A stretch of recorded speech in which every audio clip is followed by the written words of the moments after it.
February 6th, 2014.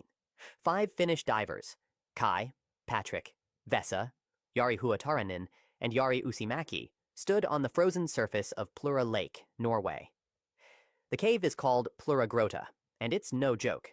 They've done it before. A few months earlier, they made the full traverse, in one side, out the other. This time, they were starting from the opposite end. Everything was dialed in. High-end gear, backup systems, Trimix breathing gas, scooters, full CCR setups. These weren't weekend warriors. These were elite, technical divers. And yeah, it was risky. But they weren't being reckless. 2 divers, Patrick and Huotarinen, went first, cut a hole in the ice, dropped in. Clear water, good visibility, everything looked perfect.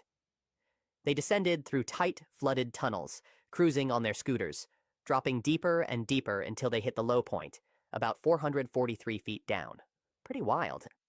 They powered down the scooters, took a moment to appreciate the chamber, even switched to bailout rebreathers to practice. Everything was still going to plan. But then came the turn. As they started to ascend, they hit a tight restriction. Patrick swam through, but when he turned around, he couldn't see Huotarinen's light. He waited. Still nothing. Then suddenly, light flashes, up and down, total distress.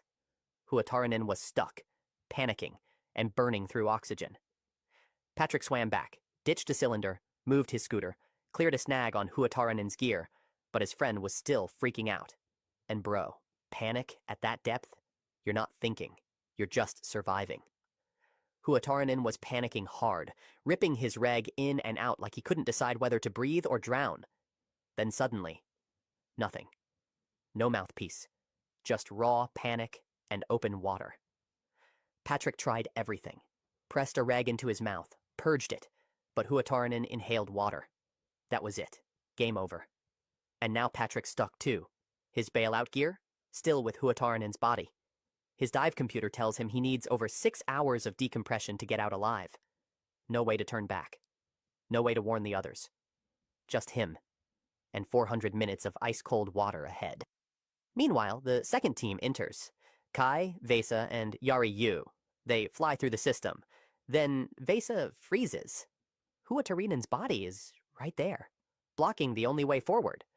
Jari Yu sees it and loses control. Panic, gas switching, classic signs of oxygen toxicity or carbon dioxide overload. He dies, right next to Huotarinen. Kai tries to calm him, but bro, sometimes there's no calming someone down at 400 plus feet. He sees what's happening, sees Vesa stuck behind them, and makes a brutal call. He leaves them both. All 3 survivors, Patrick, Kai, and Vesa, start ascending. They're under stress, running low on oxygen, skipping decompression stops. And that cold, it's hitting them hard. Kai's scooter dies halfway through. What should have taken 15 minutes now takes 45. And when he finally surfaces, the hole in the ice is gone, covered by a thin sheet of new ice. He smashes through it with his bare hands and drags himself out, completely alone. He thought he was the last one left. But later that night, hours later, he saw a light on in the van. Patrick and Vesa made it too. 2 of their brothers were gone. The police shut the cave down. British rescue divers were flown in. Even they said nope, too risky. So the Finns said screw it. A few weeks later, in secret, they came back. No media, no permission, just a promise to keep. They went back into that cave, past the same cold, black holes where their friends had died, and pulled them out. No permits, no permission. Just a middle finger to the ban and a promise they refused to break.